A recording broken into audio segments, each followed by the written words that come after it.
Hello and welcome to our Abundance Booster. Today we are talking all about money mindset. And this is for entrepreneurs. This is for just your average Joe as well. Why? Because we all need a better money mindset. So to start it off, I want to give all of our famous money quotes. So it's like, money doesn't grow on trees. Get rich or die trying. More money, more problems. But then it's all those thoughts like money makes you greedy. Only those type of people have money or, have those elaborate X, Y, and Z. But it's all of these kind of preconceived notions we have about money. And normally they're not beautiful and positive. Money is a high vibrational word, but it has been so tainted just from corruption. Really, it's all about money, right? There's been all these new shows and episodes and this, that, and documentaries on people stealing money, on people having offshore accounts. And it's all of, again, those people. But it's corporate America. It's put these negative feelings, emotions, and thoughts all around money. And I will say the two biggest excuses for anything, for not investing in yourself, for not taking that next step, for not doing things, there are two big excuses. Number one, time. Number two, money. Time and money. So really, money means something different to all of us. And so some of us were living paycheck to paycheck. Some of us were not. Some of us maybe inherited money, so we've never really had to work hard for it.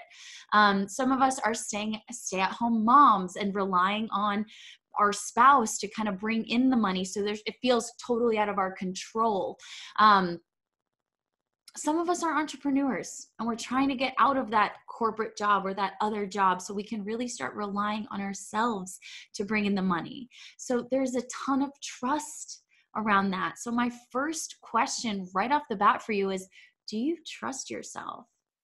Do you trust yourself to surrender enough to trust that the universe has your back? And again, it doesn't matter how you get the money, but do you trust that it will come to you? Do you trust that the money will find you? So I can promise you that you're not alone, but if you are living from a place of scarcity, if you do have these negative emotions around money, I can almost promise you, you're not going to get it. You're not going to have it.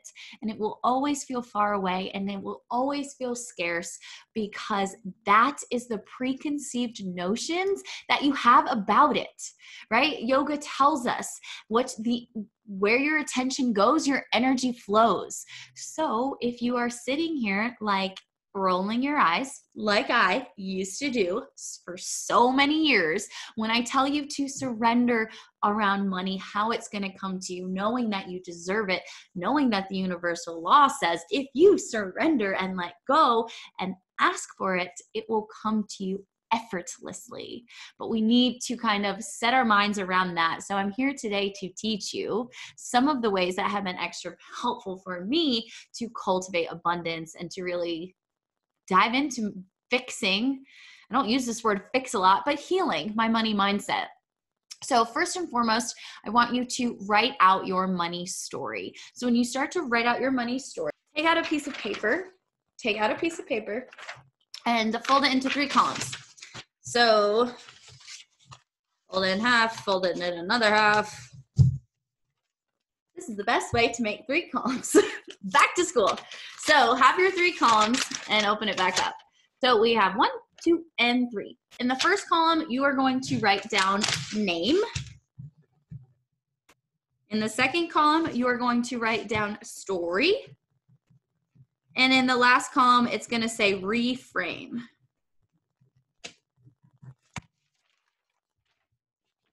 Name, story, reframe. I apologize for the mirrored image, but you get the point. So for here, under the name column, you are going to write down the name of whoever has influenced your money story, whoever has influenced it. Thinking back when you were a child, so like right at birth, it's usually parents and guardians, but anybody who has helped raise you, was it babysitters? Were you with a nanny a lot? Were you in daycare? Who is the name of the person that has had an influence over your money story? And then I want you to write down what their money story is. And if you don't know their money story, what do you feel that their money story is? Because this is your truth. This is not their truth. You might write down your mom, and her money story was you have to hustle and grind in order to make money, or in order to cultivate abundance, in order to be worthy of money, whatever it is. This isn't your mom's paper. So if that's not your mom's truth, it doesn't matter. The truth, this is your truth. So what did you learn from your mom, dad, parents, grandparents, guardians, babysitters, what have you? And you can definitely pause this right now and start thinking about that. But then with the intention to reframe, so know that that's coming, but pause this, write out your whole story. You may have a lot of people, you may just have two, you may have one, but really this is the people who have influenced you. Pause now. Welcome back. So the next column we're going to write is the reframe. You can hold on to this for a minute. Let's talk a little bit more, and then we'll talk about exactly what the reframe is.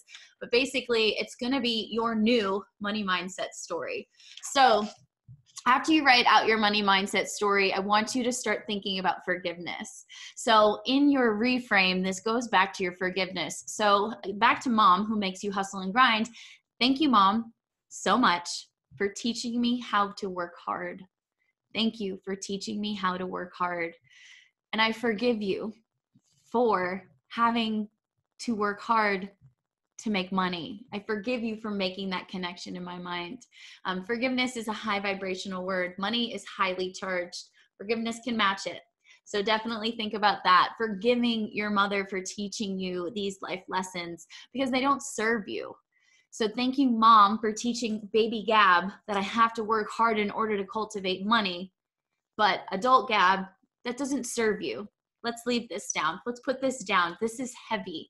It no longer serves me, and I don't want to carry it anymore. So back to then the reframe. After the forgiveness comes the reframe. So say it out loud. It's powerful. Look yourself in the mirror in the eyes and say it out loud, the forgiveness. If it feels good for you to call these people, go ahead, but know they might not know. They're not doing the work. So I have had people ask in the past, can I call my mom and tell her I forgive her? Absolutely, you can, but she may not be wanting to hear it. She may not know that she has a problem. She still may be out there hustling. So know that this is your work to be done. You don't need to call these people and tell them. This may be a conversation you have, but know that you are doing your work in forgiveness. So to actually call her and tell her you forgive her, usually not necessary, but saying it out loud is usually all it needs to be able to drop these stories, let them go, and know that they no longer serve you. So on your reframe, whatever the reframe is that feels good. So a lot of the times the reframe is if you're saying that your mom taught you that you have to hustle in order to make money, the reframe can be as simple as money flows easily to me. Right? How does that feel? Right? Instead of hustle and grind equals money, money flows easily to me. If you're one of those people who was raised maybe middle class, maybe a little lower, and you're kind of sitting there like only those people have money, right? Only the rich people, only the people who live in this certain area, who have these certain types of jobs, right? Those people, quote unquote, have money. Your reframe can be as simple as I am worthy of abundance. I am worthy of money. Money flows easily to and from me. I have an abundance of money at all times. Whatever the reframe for you is, and please, please let me know. Shoot me a DM or message me, email me. If you're needing help with some of these reframes, I can absolutely, absolutely help you in these. But it's just like writing yourself a new song. It's short and it's sweet and it's something that you can remember. I will say the best times to add in your reframes are during theta states, which looks like when you're falling asleep, which looks like right before you wake up. So as you're slowly waking up, maybe the alarm clock just went off and you hit stop or you hit snooze if you are a snoozer, and you can just sit there quietly and say your reframe right there. So you're just reprogramming your neural brain. You're reprogramming the neural pathways to create more abundance. that is the goal, and there's super opportunities there. If you are a meditator, right? As you're coming, you can do it for the meditation and kind of add it in as a mantra, but you can do it while you're either in meditation or right before you come out meditation. Kind of make it something that you just naturally say, and you start saying it more and more easily throughout the day. You will start to convince yourself that this is your new truth, this is your new reframe, and this is your new reprogramming. So it starts there. It starts with your money story. It starts with reframing, and it starts with a ton of forgiveness. So making sure you say some of these things out loud. The next thing we're going to talk about is journaling. So simple journal prompts. Before we go into the prompts, has money ever been a negative thing in your life? Right? So has somebody with money been abusive to you or not giving you things as a kid and that felt like abuse as a child?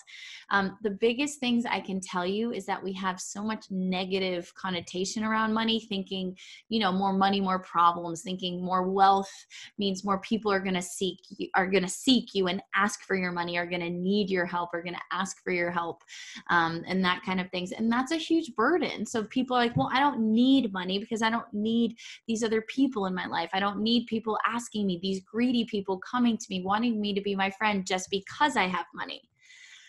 So the journal prompts then look like, number one, what are the reasons why you deserve money? I will say when I was going through some of these same journal prompts, I thought about this word, like, what are the reasons why I deserve money? I was like, do I deserve it? I haven't worked hard for it. But my mom taught me that hustle equals money. So I was kind of getting stuck up on this word deserve. And I go, wait, time out, which leads me to the next question. What beautiful things have happened because of money? And do you deserve that? So for me, what beautiful things have happened? I've been able to move to Nashville. I've been able to live on my own. I've been able to start my own company. I've been able to fix my car when it goes wrong because I don't know anything about cars and auto mechanics.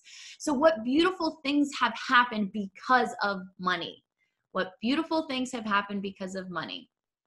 The next question is, what experiences could I have with money? Right? So are you now traveling the world? Are you doing these things that you love and are passionate about and will build you up? What experiences could you have with money?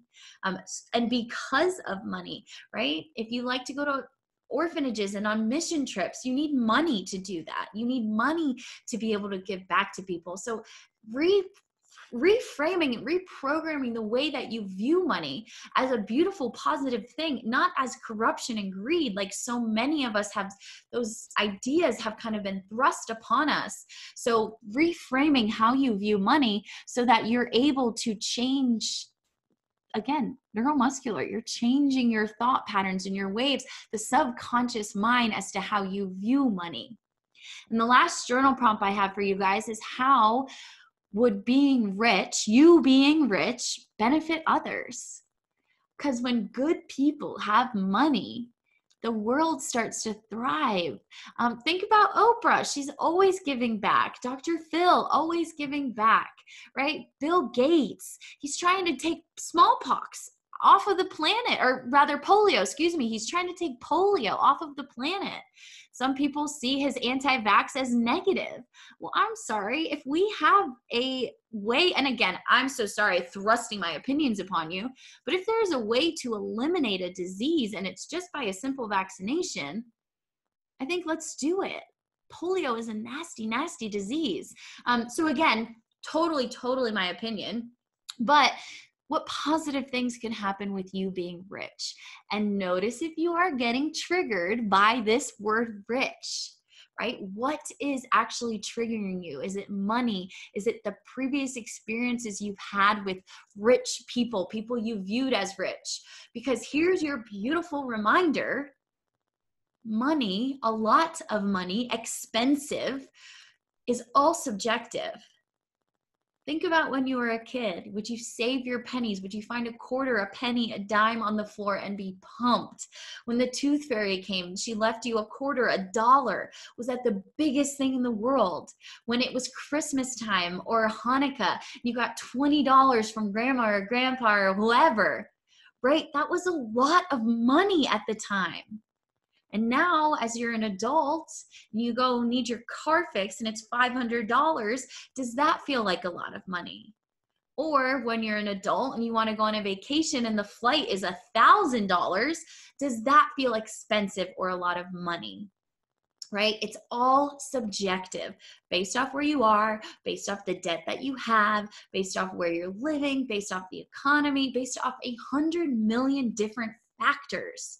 So it's time to drop all of these preconceived notions we have, all of these negative words. Again, where your attention goes, your energy flows. So are you constantly saying no to things and then following up, well, that's just too expensive. Well, we can't afford that.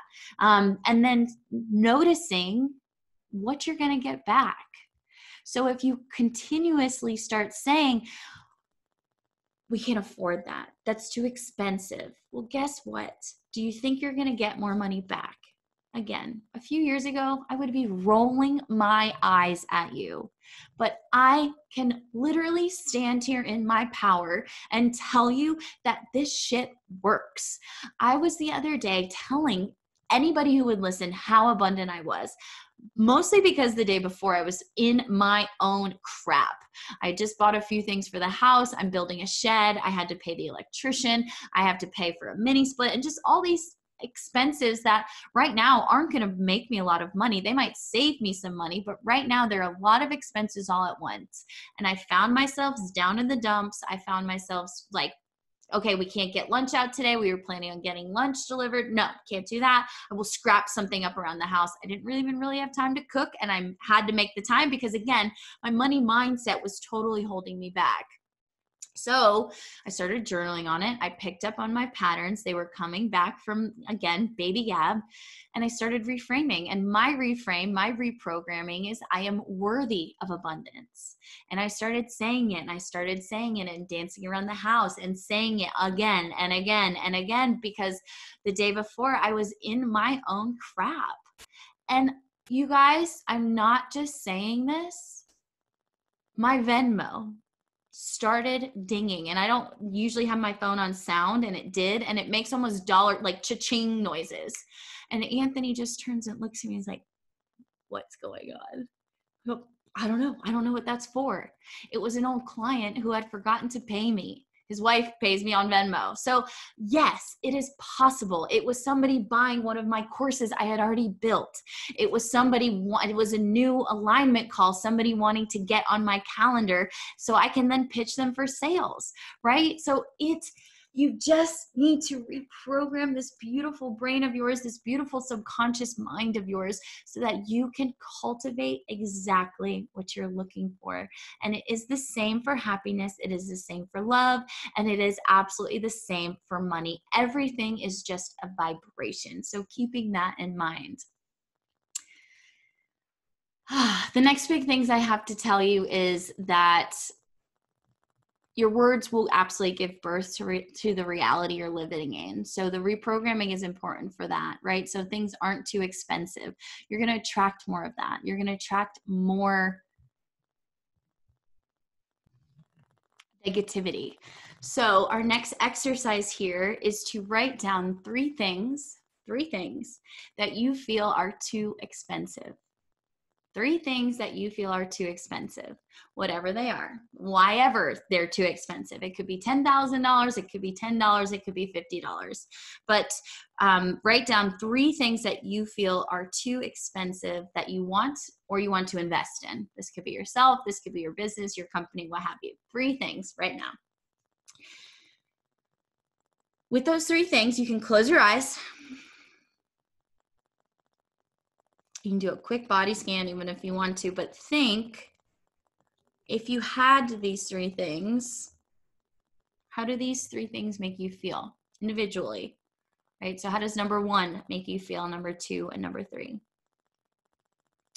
Does it make you feel limited or anxious, depressed or frustrated? Does it make you feel like you're never going to get to this place where money feels effortless, where money feels like it flows easily to and from you? Does investing in any of these three things, each of these three things, does it make you feel even further away from your dreams?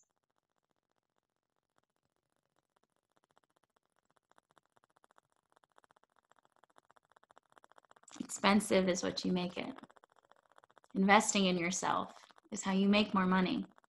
Investing in your business is how you make more money. So, how do they feel different now?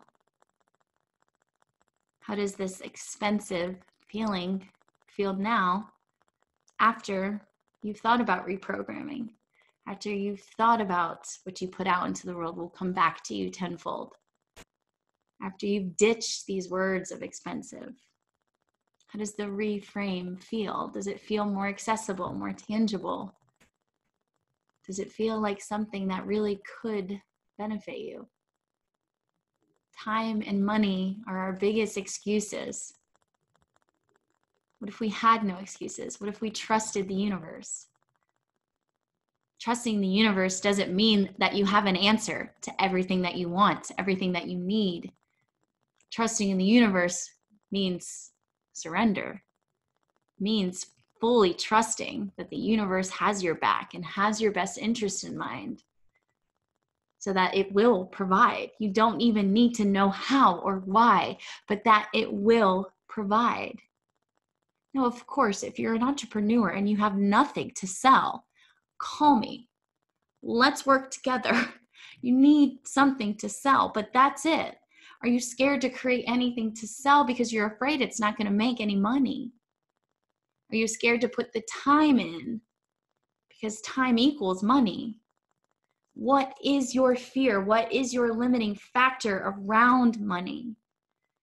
What are the emotions that you have around money? Can they be beautiful and positive? Can they be love? Love is high vibrational. Forgiveness is high vibrational. Money is high vibrational. So guess what? If you want more money, you've been doing the work, right? This is week 5. You've been doing the work. So what does it look like? If whatever your job is right now, you have a salary, and there's really not a lot of wiggle room for bonuses and for raises and what have you.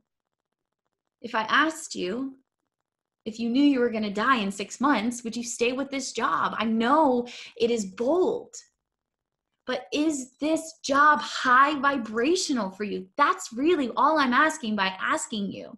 If you knew you were going to die in 6 months, would you still be doing this job? And if the answer is no, then your job is probably low vibe. And so, no, it's not going to attract you love, joy, bliss, money, nor forgiveness. So how can you mix it up? How can you flip the script?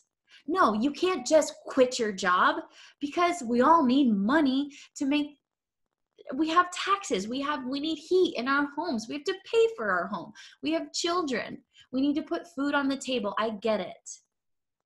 But can you start making the tiny changes that you need right now?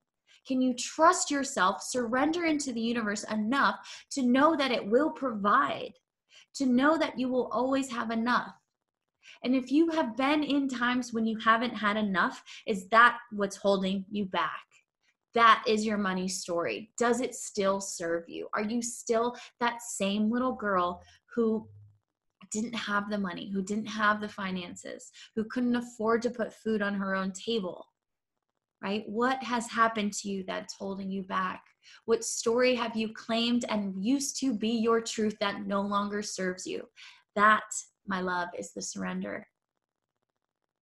That is what we need to be healing. And that is why we do the work. So as you start to heal your money story, know that it is a practice.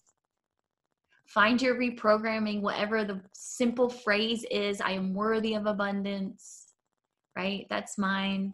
I cultivate abundance. Whatever words help you. I have the ability to create abundance in my life. If you're wanting to bring God into this, right? God provides me with abundance.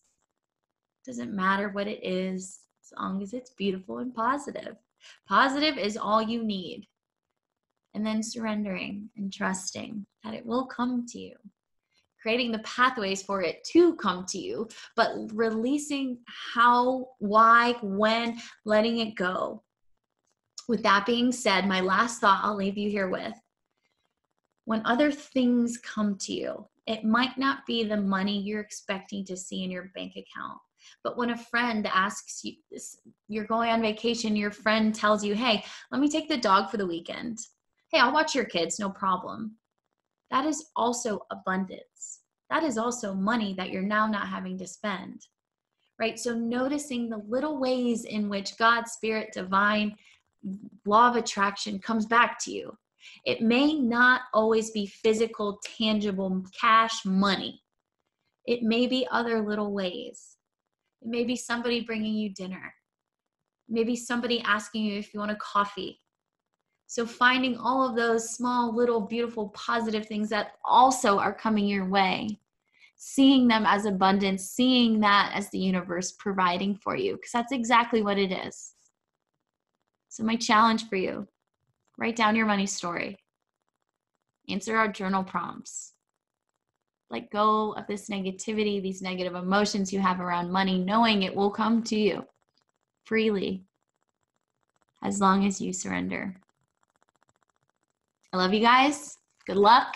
This is a practice. So when it feels hard, good, honor that, recognize that, and then let it go. Let me know what you need as you work through your stories. If you need help reprogramming, let me know. We can create cute little sayings, whatever it is, but make sure it resonates with you and make sure that it's something you can easily remember so you can easily replicate it. Again, before you go to bed, as you're falling asleep, before you wake up, right after meditation, in Shavasana, after a really hard workout, during a run, putting it into your life so you can cultivate more of it. Happy abundance seeking.